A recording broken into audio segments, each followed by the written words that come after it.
कृष्णा सभी को। कुछ लोगों ने क्वेश्चन किया है कि हम भगवत गीता को क्यों समझें। हमारी ज़िंदगी तो अच्छी चल रही है, हमारे रिक्वायरमेंट्स जो है, नीड्स जो है वो पूरे हो रहे हैं, हमारे जो ड्रीम है उसके ऊपर हम मेहनत कर रहे हैं, कर्म कर रहे हैं, तो वो निश्चित रूप से हमें मिलेंगे। तो भगवत गीता को क्यों समझना है हमें, इसका उत्तर देते हुए प्रभुपाद जी ने भगवत गीता की मूलभूत शिक्षाएं ये किताब में कहा है कि किसी को भगवत गीता को समझने की कोशिश क्यों करनी चाहिए।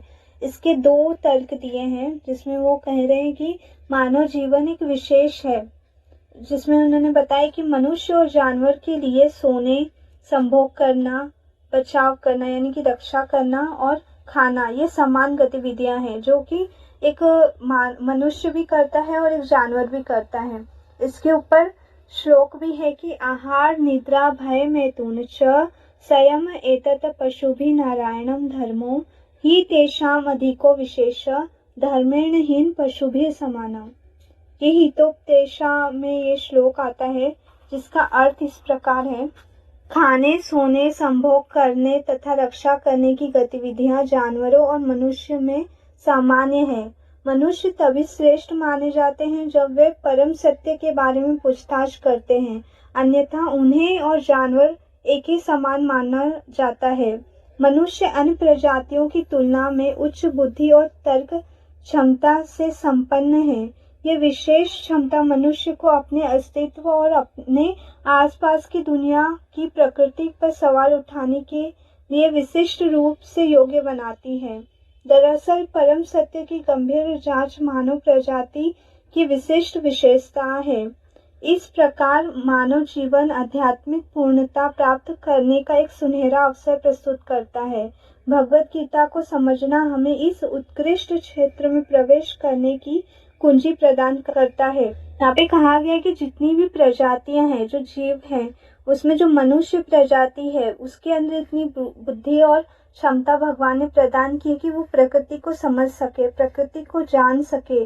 आप देखोगे कि जितने भी जीव हैं वो प्रकृति में रहते तो हैं, हमसे ज्यादा वो मनुष्यों से ज्यादा प्रकृति में रहते हैं, नेचर में रहते हैं, पर उनको वो समझ नहीं पाते या फिर उनको जानने का प्रयास नहीं कर पाते, क्योंकि उनके पास इतनी बुद्धि नहीं है। खाली मनुष्य जीवन ऐसा है कि जो प्रकृति के ऊपर सवाल उठा सकता है, उसके समाधान को भी ढूंढ सकता है, और प्रकृति के पार जो आध्यात्मिक वर्ल्ड है या फिर स्पिरिचुअल वर्ल्ड है उसमें वो प्रवेश कर सकता है। और वो स्पिरिचुअल वर्ल्ड में प्रवेश करने का जो कुंजी है यानी कि जो चाबी है वो है भगवत गीता। यहाँ पे प्रभुपाद जी ये बताते हैं। फिर जो दूसरा रीजन है, दूसरा तर्क है कि विश्व में व्याप्त दुखों का स्थायी समाधान करना। जितने भी दुख है दुनिया में, जितने भी परेशानी है, उसका एक परमानेंट सलूशन जो है वो हमें भगवत गीता से मिलता है। इसलिए हमें भगवत गीता पढ़नी चाहिए। इसमें कहते हैं कि भगवत गीता घोषित करती है कि इस दुनिया की प्रकृति यह है कि यह सभी जीवित संस्थाओं को लगातार पीड़ा पहुंचाती है। इस संसार में प्रत्येक जीव को जन्म, बीमारी, बुढ़ापा और मृत्यु की पीड़ा से गुजरना पड़ता है, जिसे हम जन्म, मृत्यु, जरा, व्याधि भी कहते हैं। उन्हें गर्मी, सर्दी, भूख, चिंता, भय, इस दुनिया में सहने वाले दर्दों की सूची अनंत है, जिसका अंत नहीं है। मोटे तौर पर हम सभी को इन 3 प्रकार के दुखों के अधीन रहना होता है। पहला जो है आध्यात्मिक, यानी कि हमारे शरीर मन के कारण जो होने वाले दुख हैं वो। फिर उसके बाद आते हैं कि भौतिक, आदि भौतिक जो अन्य जीवों द्वारा उत्पन्न दुख है, और आदि दैविक जो प्रकृति द्वारा उत्पन्न है, जैसे बाढ़ आना या फिर सुनामी आना, वो सारे दुख हमको सहने पड़ते हैं। एक विचारशील व्यक्ति जो होता है, एक विचारशील व्यक्ति को इस प्रकार का विचार करना चाहिए कि मुझे इतने तरीकों के कष्टों को क्यों सहना पड़ता है, मैं ये दुख नहीं चाहता, फिर भी वे जबरन दुख को मुझ पर क्यों थोपते हैं।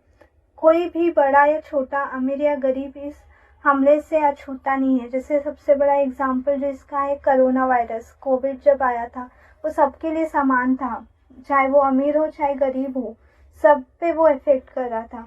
ये दुखों का या क्या इस पीड़ा का कोई स्थायी समाधान नहीं है, तो ये हमें ढूंढना चाहिए और इसका अगर हम आंसर ढूंढना चाहेंगे तो वो हमें भगवद गीता में मिलता है।